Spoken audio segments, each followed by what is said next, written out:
yang terdiri dari yang warna-warna yang ini yang seperti jangkar atau seperti yang backup ini adalah lipid.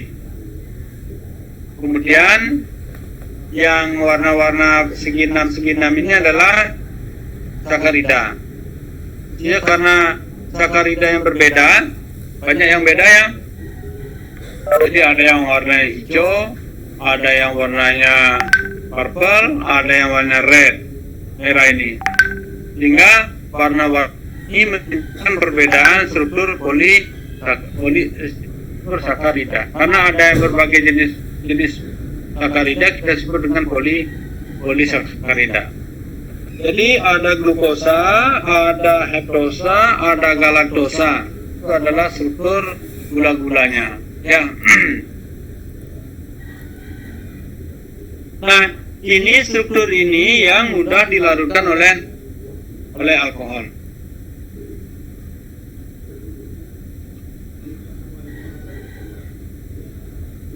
Sehingga bakteri gram negatif kalau dicuci dengan alkohol, dia akan struktur luar dinding selnya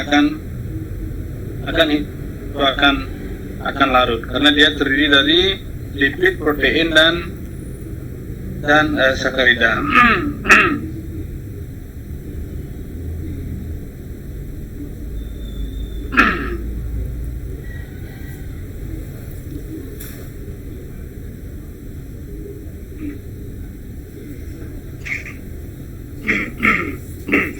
Nah, kemudian struktur yang lainnya adalah alat gerak. Jadi punya alat gerak ya. Kenapa dia harus bergerak? Karena dia mencari makanan ya. Jadi misalkan dia ujungnya tempatnya di ujung, kita sebut dengan polar. Dan kalau di beberapa tempat ya di ujung-ujung, kemudian di sisinya kita sebut dengan peritrikos. Jadi kalau polar itu hanya maju mundur. Kalau politrikos dia bisa maju, bisa mundur, bisa berputar ya. Alat gerak mikroba. Kemudian struktur yang lain adalah spora, jadi endospora. Bakteri atau mikroorganisme dapat mempertahankan kehidupannya atau dapat bertahan hidup dari lingkungan yang tidak bersahabat ya. Misalkan dia terlalu kering, pH-nya terlalu rendah, atau makanannya mulai berkurang, kompetensi mikroba lain akan semakin banyak, maka dia akan membentuk endospora. Endospora ini fungsinya untuk mempertahankan diri yang kalau dia berada pada lingkungan yang tidak menguntungkan, dia akan dorman, dia akan tidur ya. Tetapi begitu lingkungan yang menguntungkan lagi, dia akan berkembang biak ya. Ini kembali saya ceritakan bahwa orang Kesmas, manfaat struktur bagi Kesmas adalah kita dapat mengendalikan atau membunuh mikrobaya. Jadi cuci tangan pakai sabun fungsi untuk supaya mikrobanya struktur selnya larut. Kemudian saat antiseptik tertentu, satu untuk melarutkan dinding sel atau untuk merusak struktur di dalam sel ya, misalkan mendenaturasi protein, mengkoagulasi protein dan lain sebagainya. Kemudian zat antimikrobial itu macam-macam fungsinya ya, apakah dia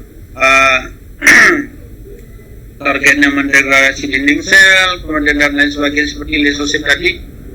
Kemudian yang lain-lainnya adalah adanya bahan-bahan lain yang dapat dipergunakan untuk membunuh mikrobaya. Misalkan adik-adik kenapa air harus dikaporitasi ya, dikasih kaporit supaya mikrobaya mati. Nah, mekanisme hidroliknya adalah ia dapat mengubah atau dapat mengganggu struktur di dalam sel.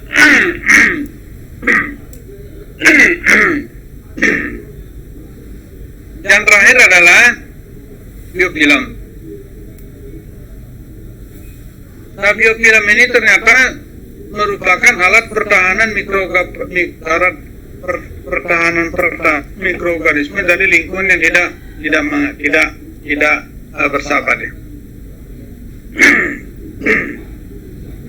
Jadi biofilm ini melindungi supaya satu, kalau adik-adik kita makan zat antimikroba, maka zat antimikrobanya tidak masuk ke dalam sel. Jadi dia seolah-olah merupakan sebagai sebuah jaket atau mantalnya, melindungi mikroba supaya dia tidak kontak langsung dengan lingkungan eksternal. Nah, di samping itu biofilm juga berfungsi sebagai tempat melekatnya atau mekanisme pelekatan mikroba dengan lingkungan. Jadi kalau mikroba ada di permukaan lantai atau meja atau bahkan di piring atau di sendok garpu yang kita pakai untuk makan itu, karena mikroba membentuk biofilm. Biofilm ini menjadi masalah yang sangat besar di dunia kesehatan ya. Karena satu, memang dia sulit untuk mikrobanya akan menjadi lebih tahan terhadap perlakuan kimia ya, atau perlakuan fisik dan kimia yang kita berikan. Biofilm itu juga dapat melindungi, yang paling penting adalah dapat melindungi mikroba dari perlakuan fisik dan kimia yang kita berikan. Jadi seperti ini. Jadi lapisan pertama biofilm, kemudian lapisan kedua adalah sel, ya, baru adanya lapisan yang ketiga atau internal cellular adhesion. Jadi untuk membunuh mikroba tidak gampang, terutama mikroorganisme yang dapat membentuk lapisan luar ya, atau membentuk mantel, karena dia membentuk biofilm. Nah, biofilm ini harus ditembus oleh berbagai perlakuan atau zat-zat kimia atau perlakuan fisik yang kita berikan.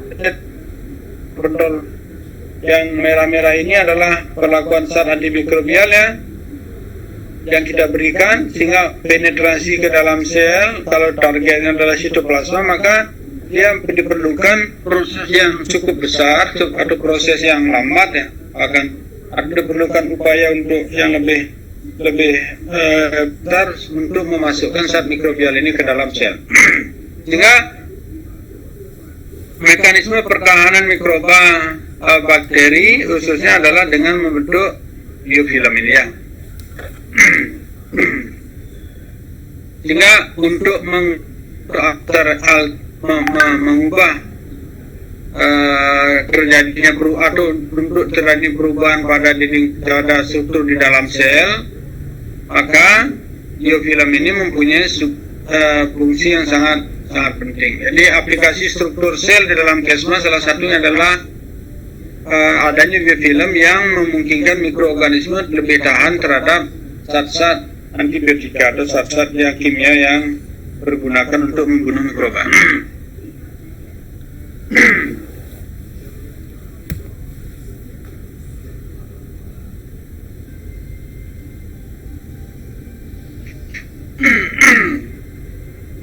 Jadi kesimpulannya adalah struktur sel penting satu, karena struktur sel itu menentukan fungsi atau fungsi-fungsi biologis ada pada tempat tertentu, ada pada struktur yang berbeda dua. Bagi Kesmas, bahwa struktur sel dipakai sebagai satu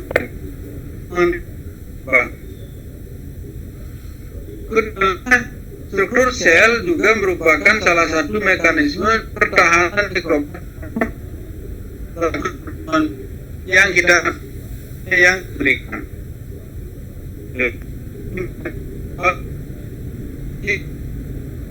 Kemudian mengubah struktur atau memanipulasi struktur atau mengadaptasi atau membentuk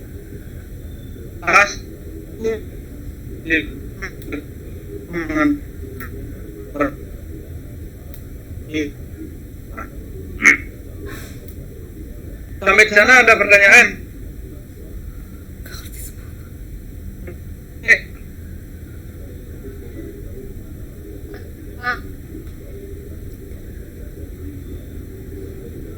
Ini kemudian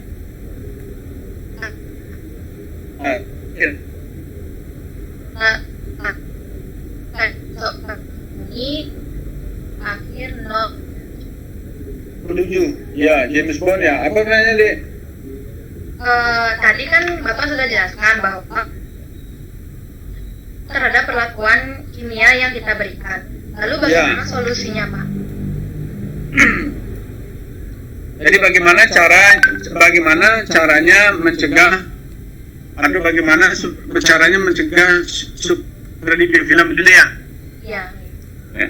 Jadi mikroorganisme tertentu, tidak semua mikroorganisme dapat membentuk biofilm ya. Tetapi mikroorganisme yang mulai membentuk biofilm adalah sebagai salah satu yang kita harus waspadai. Jadi salah satunya adalah, dan seperti tadi, bahwa biofilm itu adalah mekanisme bagaimana mikroorganisme bisa melekat ya. Jadi biofilm itu adalah bagaimana mikroorganisme dapat melekat di dalam struktur demikian.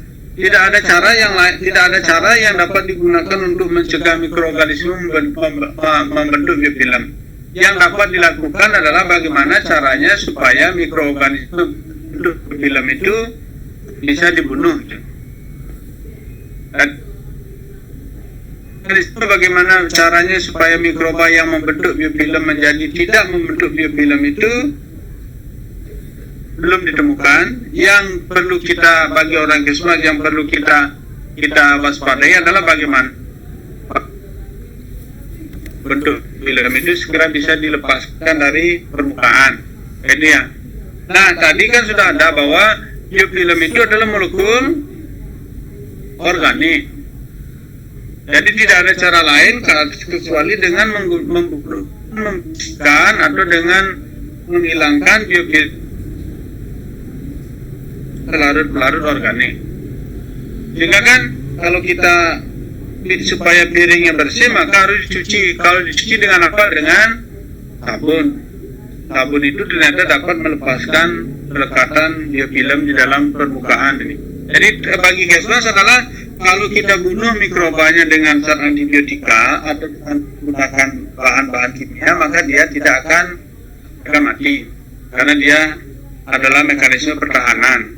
Jadi kalau misalkan adik-adik ada piring yang sudah banyak ditempel oleh mikroba, kalau hanya dibilas dengan kaporit dia nggak mati, tetapi harus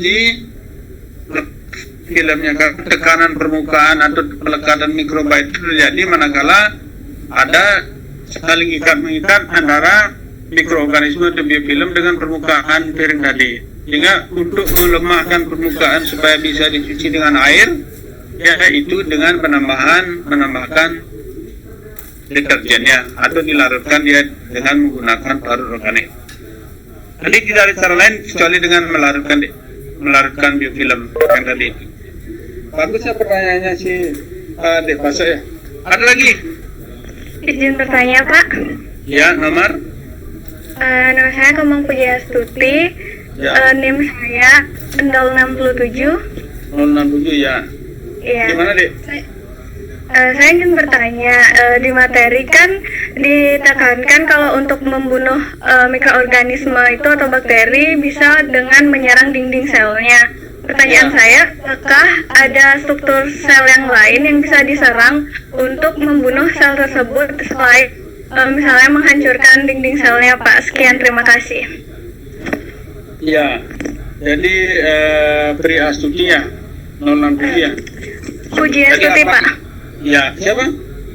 Puji, Pak. Oh, sorry, salah tulis Puji Astuti ya.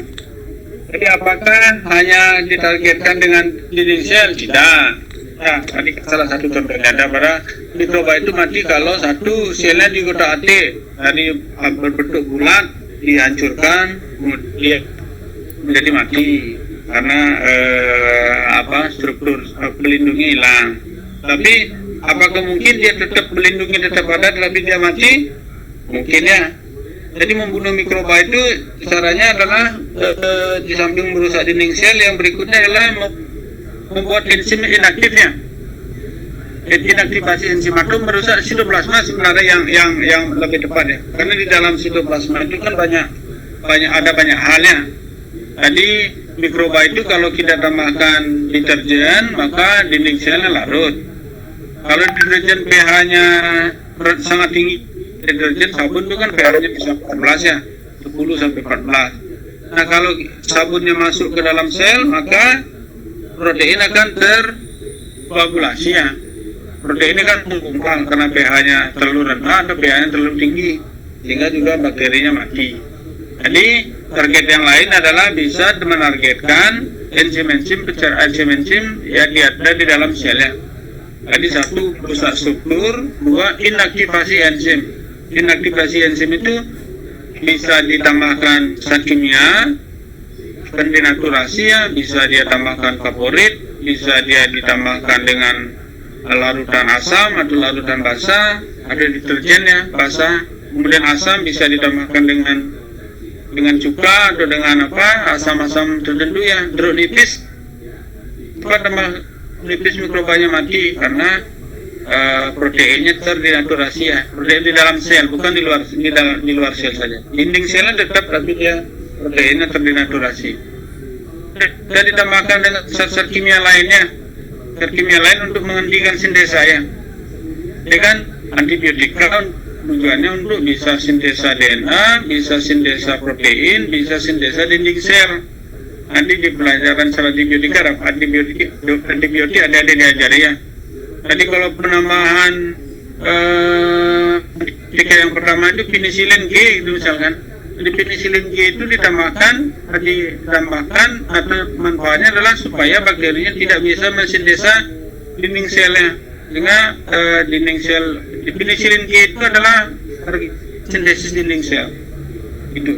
Jadi tidak hanya dinding sel atau struktur, merusak struktur juga merusak fungsi enzimatik melalui denaturasi atau perusakan enzimnya.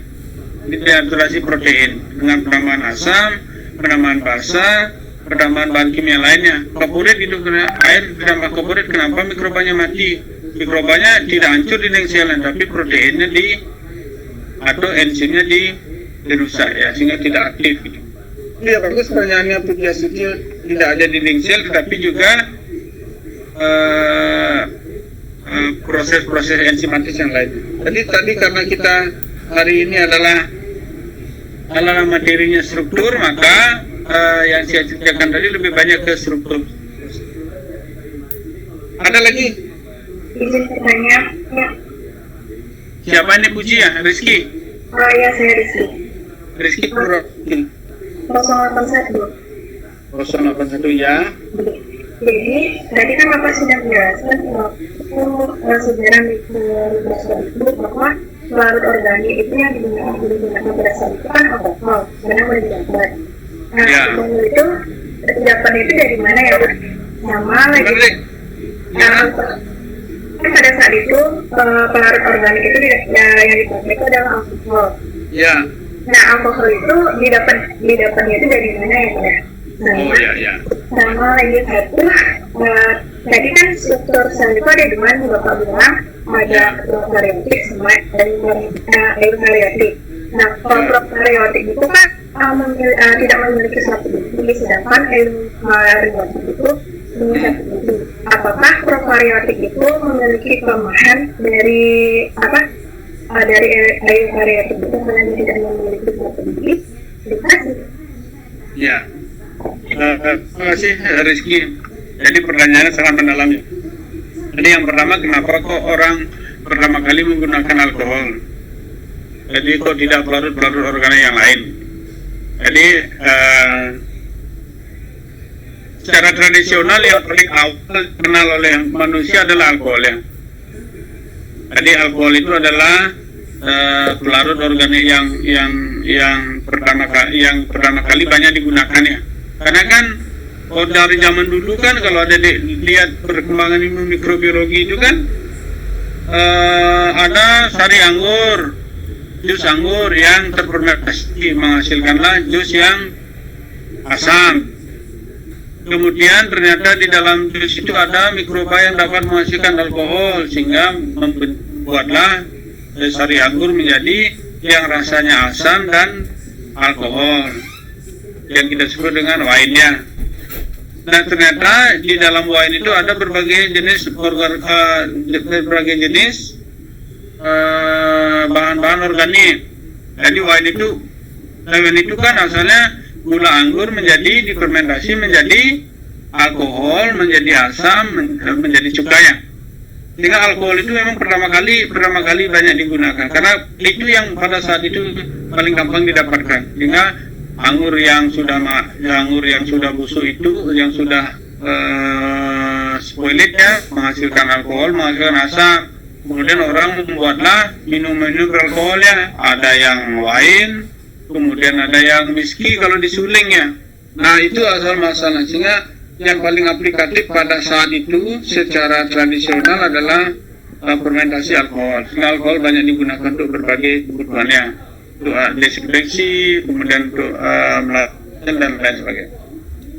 Nah, kemudian yang berikutnya adalah apakah ada kelemahan kalau dia tidak, atau apa bedanya, lebih tepat apa bedanya struktur, apa yang membedakan dengan keberadaan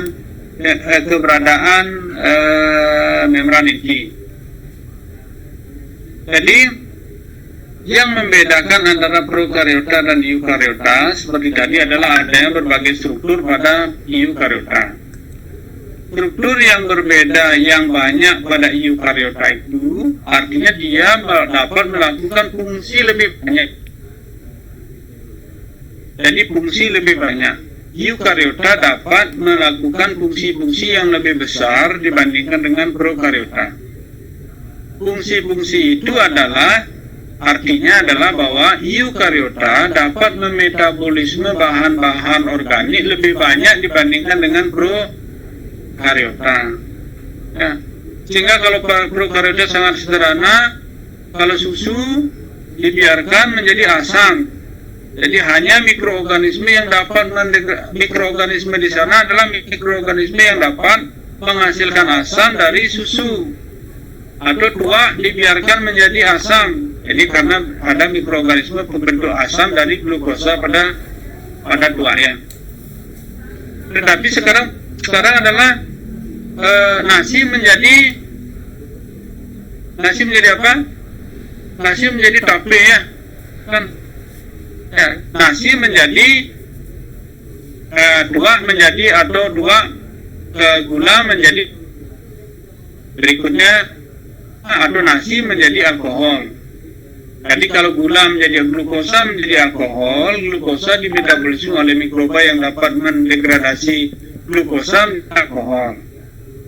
Kalau eukariota, nasi adik-adik tambahkan ragi menjadi alkohol. Kan artinya bahwa ragi atau mikroorganisme eukariota itu dapat memecah polisakarida pada karbohidrat menjadi sakarida, glukosa. Kemudian glukosa dipecah menjadi alkohol. Jadi yang membedakannya adalah struktur yang berbeda, artinya dia mempunyai lebih banyak fungsi, lebih banyak kemampuan atau kapasitas untuk mendegradasi substrat. Sehingga pro dan eukariota itu dibedakan berdasarkan struktur fungsinya, karena eukariota dengan struktur yang sangat kompleks dia dapat melakukan fungsi-fungsi yang sangat banyak ya. Sehingga dia kalau bakteri hanya dapat memetabolisme substrat yang sangat sederhana karena dia tidak mempunyai enzim, jarang yang punya enzim ekstraseluler ya.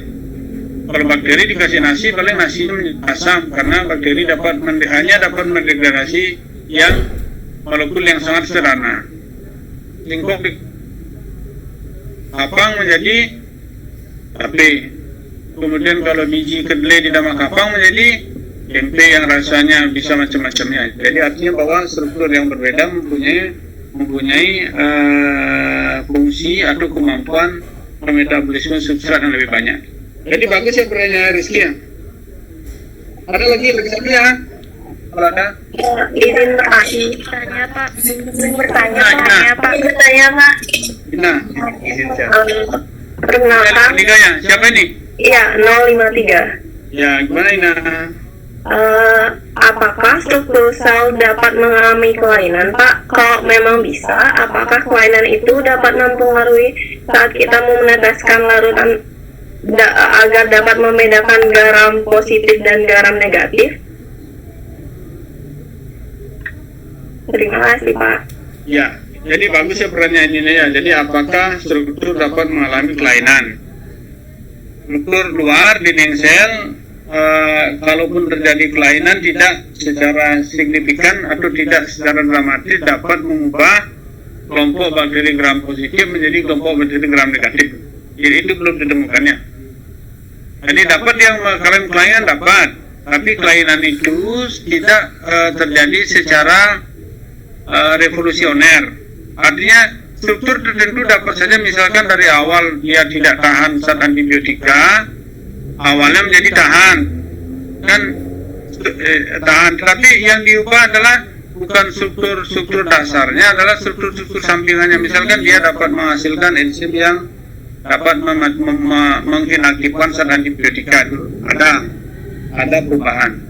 Tetapi yang dapat mengubah struktur bakteri gram positif menjadi bakteri gram negatif atau gram negatif menjadi gram positif itu tidak ada ya, tidak ada. Jadi monyet tidak berubah menjadi manusia, itu manusia tidak bisa berubah menjadi monyetnya.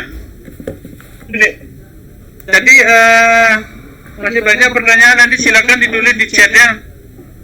Kalau ada yang bertanya, jadi silakan ditulis nama dengan emailnya, dengan nimnya ya. Saya kira untuk hari ini kita cukupkan sampai di sini dulu ya. Ya. Oke. Jadi siapa koordinnya? Mohon maaf Pak, saya ingin bertanya terkait tugas individu sama tugas kelompok. Ya. Nah ya, kan tugas individu kita dapat di materi 3 dan 4. Ya. Nah untuk itu tuh kita buat PPT, makalah atau bagaimana Pak? Buat makalah deh. Oh, buat Buat makalah. kalau tugas individu itu buat short summary boleh ya. Mungkin buat maksimal 2 halaman ya. 2 halaman, kemudian cari referensinya. Kemudian kalau tugas kelompok buat makalah ya, jangan ada PPT-nya. Karena yang nanti yang dipresentasikan pada pertemuan kalau tidak salah ke-6 ya, ke-6 yang sebelum UTS itu adalah yang adik-adik presentasinya. Karena yang tugas individu nanti adik-adik buat kemudian email ke saya ya. Nanti itu yang menjadi bahan penilaian untuk komponen penilaian praktikum, presentasi dan tugasnya. Jadi jangan tidak ada yang tidak buatnya, atau jangan ada yang tidak buat itu maksudnya. Jadi semua harus buat, karena kalau tidak buat 40% nilainya bisa hilang loh. Ya. Ya. Kan 30, 40 ya banyak sekali itu loh, melebihi nilai UTS atau UAS loh. Jadi kalau dapat 100 UTS, 100 UAS, kalau tidak buat tugas, tidak ikut praktikum, maka nilainya 0. Jadi adik-adik baru dapat 60. Nah 60 itu belum dapat B ya. Jadi harus membuat tugas dan ikut praktikumnya atau ikut presentasi. Untuk kan kita materi 3 4 itu kita keduanya atau pilih salah satu ya Pak? Pilih salah satu. Oh. Silakan pilih salah satu mana yang adik-adik sukai dan ini. Tapi harus ada sumbernya. Oh baik Pak. Kalau adik buat itu biasakan kalau mengambil dari atau mensyndesa dari sumber tertentu, tulis sumbernya ya. Untuk deadline-nya kapan untuk tugas individu Pak? Tugas individu sama dengan tugas gini ya, sebelum UTS-nya. Oh baik Pak. Sebelum UTS-nya. Terima kasih Pak. Iya, terima kasih deh ya. Jadi hari ini kita cukupkan.